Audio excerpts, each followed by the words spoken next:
Very good afternoon. So today we will be doing some of the TIFR 2023 questions, but obviously the concept which we will be doing, that is involved for any higher mathematic exam, be it UPSC, be it CSIR NET, be it TGT exam, कोई भी exam होगा higher mathematics का, if you are solving PYQs of any examination, they will be fruitful to build your concepts.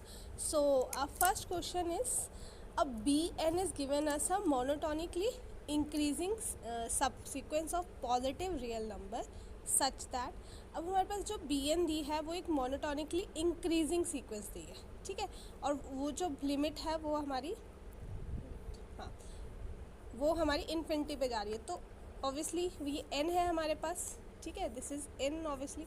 Now this, अब we have to tell about this statement, and इस statement के मैं आपको options बता देती हूँ. स्टेटमेंट ऑप्शंस है, वेट, हाँ, the limit exist for such sequence, exist कर रही है and its value is plus infinity.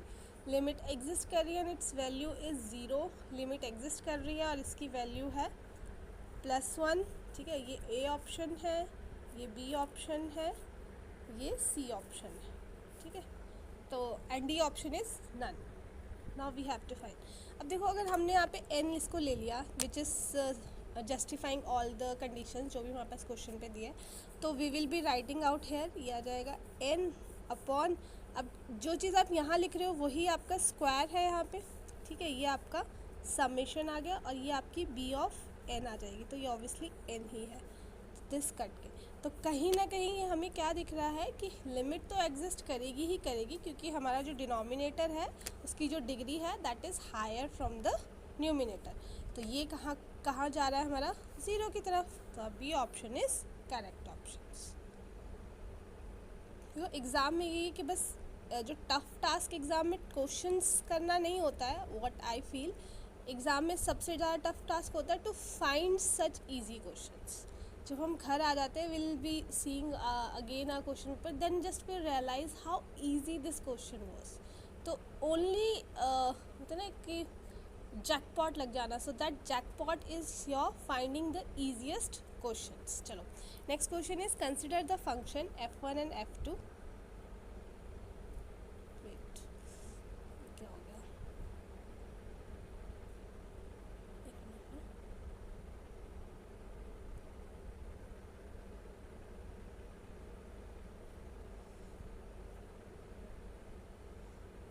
Sorry. Consider the function f1 and f2 0 to infinity to r, ठीक है. ये हमारे डोमेन क्या है, 0 से इन्फिनिटी, एंड को domain is your r. Now we have to find, इस क्वेश्चन में जो हमें फाइंड करना है, that we have to find uniform this continuous, ठीक है, continuity, uniform continuity. Now uniform continuity के लिए हमें जब निकालना होता है तो क्या होता है, इसमें हमारी कुछ कंडीशंस है. अगर आपका फंक्शन कॉन्टीन्यूस है और क्लोज इंटरवल दिया है, तो कुछ भी नहीं करना, you just have to say this is uniform continuous, ठीक है. अगर ये क्लोज्ड है ब्रैकेट्स और आपका कॉन्टीन्यूस फंक्शन है, if it is open, then what you have to check, function continuous होना चाहिए, and you have to check कि लिमिट इसकी एग्जिस्ट करनी चाहिए, ठीक है, लिमिट एग्जिस्ट हो जाए. And if it is infinity, तो एक इसको लिवरेज मिल जाता है. If it is infinity, then you can check the derivative, और वो डेरिवेटिव जब आप चेक कर रहे हो, इफ़ इट इज़ बाउंडेड, अगर वो बाउंडेड है, then it is uniform continuous, ठीक है. आई होप कि आपका रिवीजन हो गया होगा. चलो, now first is our this, and we know कि हमारे पास आर भी इन्फिनिटी है, तो हम क्या करेंगे, ये कंडीशन कट होगी, ये कंडीशन कट होगी. ज़ीरो पे तो देखो लिमिट एग्जिस्ट कर रही है, तो ठीक है ज़ीरो पे, लेकिन हमें इन्फिनिटी पे भी चेक करना होगा, और इधर भी माइनस इन्फिनिटी पे, तो पहले इन्फिनिटी पे कर लेते हैं, ठीक है. तो ये हमारे पास क्या आ जाएगा, जब मैं इसकी डेरिवेटिव लूँगी तो ये मेरा इधर आ जाएगा डेरिवेटिव लेने पे. अब डेरिवेटिव लेने पे जब मैं यहाँ पे इन्फिनिटी डाल रही हूँ, तो answer is zero. It means कि मेरा डेरिवेटिव जो है that is bounded. So this is between minus infinity और प्लस इन्फिनिटी, तो इट मीन्स कि ये मेरा यूनिफॉर्म कॉन्टीन्यूस हो जाएगा, ठीक है. आपको समझ आ गया होगा. हमने क्या किया, डेरिवेटिव चेक किया, बस डेरिवेटिव चेक करने पे व्हाट वी आर गेटिंग कि इसमें हमारा लिमिट एग्जिस्ट हो गया, तो it is uniformly continuous. Now F2 में हम क्या करेंगे, F2 में हम फिर से हमें डेरिवेटिव लेना पड़ेगा, तो डेरिवेटिव लूँगी तो ये मेरा आ गया cos x plus sine x 1/2 root x। तो ये चीज़ तो चलो मेरी ज़ीरो हो जाएगी, but this is not limit not existing, limit do not exist है, तो ये मेरा यूनिफॉर्म कॉन्टिन्यूस नहीं होगा। रूट एक्स होगा, but root x sine x मेरा जो है वो आपका यूनिफॉर्मली कॉन्टिन्यूस नहीं होगा, ठीक है। This one is but this is not.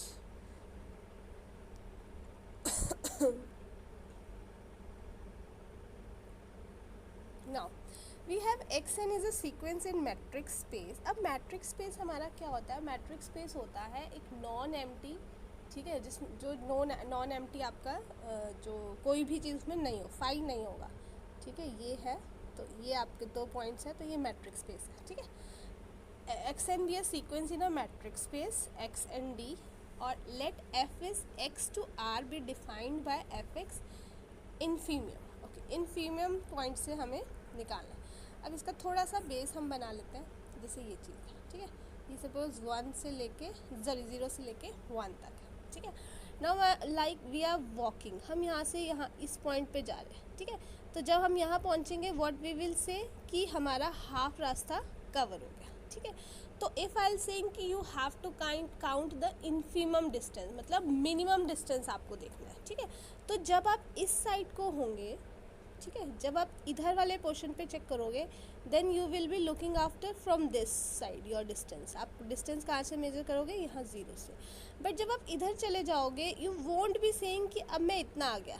In that case आपका जो अब ये जो डिस्टेंस हो जाएगा वो यहाँ से काउंट हो जाएगा, ठीक है। ये थोड़ा सा समझाने वाली बात थी। नाउ दे आर सेइंग कि F X let X N be a sequence in a metric space X T, F X belongs to R be defined by F X infinity infimum X और X N and belongs to n, ठीक है। Okay, तो this statement जो है, ये statement है हमारा true या फॉल्स, है ना। ये हमें चेक करना है कि ये हमारी ट्रू है या फॉल्स स्टेटमेंट है, ठीक है। तो एक मिनट, क्या हो गया,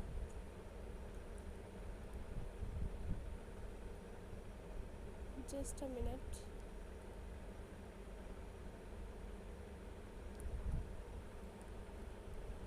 आई एम जस्ट लुकिंग आउट कि तो मुझे मिल नहीं रहा है, चलो कोई बात नहीं, let it be. Okay, yes yes, मैं देख रही थी, no sorry, it's not true and false, I am just saying कि what was the question is. तो क्वेश्चन जो है इसमें पूछा है which one of the following is correct. तो इसमें जो हमें ऑप्शन दिए हैं वो ऑप्शन है कि जो दिस या एफ इज़ गिवन, ये एफ क्या दिया है आपका, इनफिमम है, ठीक है, एक्स एन का n n belongs to N, ठीक है।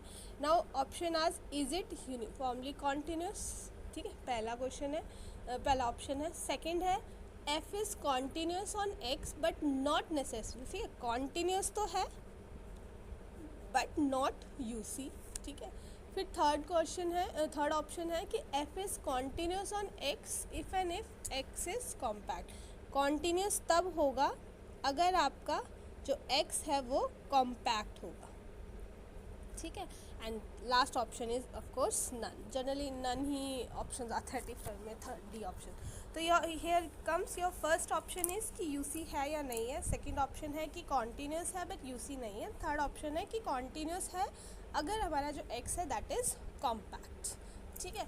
तो अब जैसे मैंने आपको स्टार्टिंग में इनफीमम की डेफिनेशन बता दी थी कि आप डिस्टेंस कैसे निकालते हो, ठीक है, इनफीमम चेक करते हो। तो ये हमारे पास एग्जैक्ट स्टेटमेंट भी है कि जो हमारा मैट्रिक है, ठीक है, वो यूक्लिडियन मैट्रिक है, और जब भी हम यहाँ पे इनफिमम का डिस्टेंस निकालेंगे, ठीक है, तो वो क्या निकालेंगे, हमारा 2 पॉइंट्स था, ये वाला पॉइंट था और ये वाला पॉइंट था, तो हमने इसके रिस्पेक्ट में निकालना है, ठीक है। तो we can take it mod. तो ये चीज़ आपको देखना है कि देखो आपका डिस्टेंस हमेशा फिक्स ही होगा। आप यहाँ से चेक करो, आप यहाँ से चेक करो, आप यहाँ से चलो, that need to be fixed. तो कहीं ना कहीं वो आपका देखो, आपको थ्योरेटिकली वो आपको एक बाउंडेड आ जाएगा, ठीक है, आपकी वो बाउंडेड आ जाएगी। And if your derivative is bounded, ठीक है, कॉन्टीन्यूस भी है, बाउंडेड भी है बाय सम कांस्टेंट, तो वो लिपचिट्स जो होता है इक्वेशन होता है, लिपचिट्स कॉन्टीन्यूस मानी जाती है, ठीक है, बाउंडेड भी है, कॉन्टीन्यूस भी है। और हमारा जो लिपचिट्स कंटिन्यूस मैप होता है वो हमेशा ही यूनिफॉर्मली कॉन्टीन्यूस होता ही होता है, that is always a uniformly continuous जो लिपचिट, ठीक है, ये हमारा कॉन्टीन्यूस मैप है, दैट इज़। और ये कॉन्टीन्यूस मैप किस तरीके से हुआ, क्योंकि ये हमारा इसका जो डेरिवेटिव है वो हमेशा बाउंडेड आएंगे, ठीक है। So our first option is that it is uniformly continuous, that is correct, ठीक है, यूनिफॉर्मली कॉन्टीन्यूस वाला करेक्ट हो जाएगा।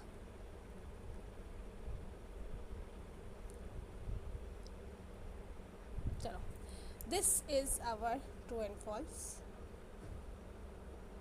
True and false, we have to tell कि ये ट्रू है या false. If M N R is such that A B equals to B A, ये अगर हमारा कोई भी मैट्रिक्स है, अगर वो कॉम्यूटेटिव प्रॉपर्टी को जस्टिफाई करता है, ऑब्वियसली वो इन्वर्टिबल मैट्रिक्स होगा, ठीक है। अगर हमारा ए और बी दोनों ही हमारे नॉन सिंगुलर मैट्रिक्स हैं और हमारी कॉम्यूटेटिव प्रॉपर्टी को सेटिस्फाई कर रहा है, तो हमारा जो ए होगा एक तरह से, that A will be your scalar, ठीक है, lambda times identity is scalar itself.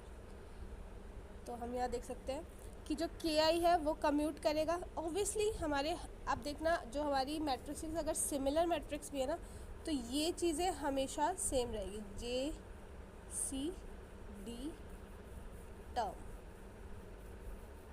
ठीक है, J C D term they are always constant, ये सब चीज़ें हमारी सेम रहती है जब हमारे पास सिमिलर मैट्रिक्स होती है।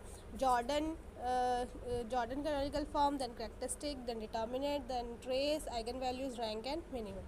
लेकिन यहाँ पे भी क्या होता है कि हमारा कॉम्यूटेटिव जो प्रॉपर्टी होती है वो सेटिस्फाई नहीं होती है। तो अगर किसी भी केस में हमारी कॉम्यूटेटिव प्रॉपर्टी सेटिस्फाई हो रही है तो वो हमारा स्केलर इनटू आइडेंटिटी को जस्टिफाई करती ही करती है। K I commutes with every matrix, this is given by the property of matrix multiplication, ठीक है। अब ये कम्यूटेशन का पूरा एग्जाम्पल दिया है। तो जो ए है आपकी वो ऑब्वियसली आपकी डायगोनल मैट्रिक्स आ जाएगी, then scalar matrix are always diagonal matrix, ठीक है। तो this statement is our true statement, okay. Now next है, अगर हमारे पास कोई भी मोनिक पॉलिनोमियल है, ठीक है, एन, तो there exist a matrix M N such that it's correct, okay. अगर देखो ये है, आपको पता होगा what is the definition of characteristic polynomial.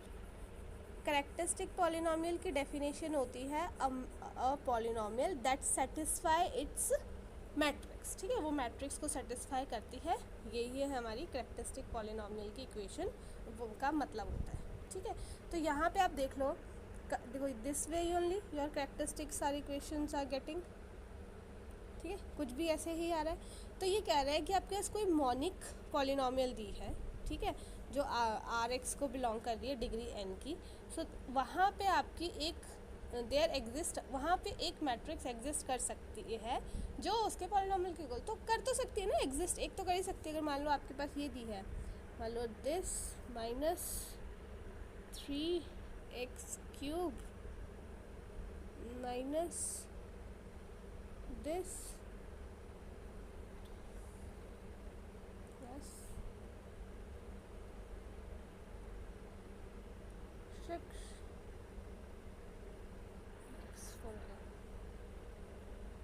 हाँ, ठीक है, this is a monic polynomial. तो कह रहे हैं कि देयर एग्जिस्ट, तो इनमें से एक मैट्रिक्स तो एग्जिस्ट कर ही सकती है। मैं यहाँ से एक्स क्यूब अगर कॉमन ले लूँ, अच्छा ये मैंने एक चलो यहाँ पे अगर एक्स लगा देती हूँ, ठीक है, तो यहाँ से एक्स बाहर कॉमन ले लूँ, मेरी इक्वेशन बन जाएगी x square x minus 3 minus 2 x minus 3। तो कहीं ना कहीं ये मेरा जो है ये हो जाएगा x and x minus 3 and x square minus 2। तो yes, this is obviously justifying the equations and they are making the equations. तो they are saying the same thing itself कि कोई भी अगर हमारे पास monic polynomial है तो it is satisfying its characteristic polynomial. तो yes, this is very much correct.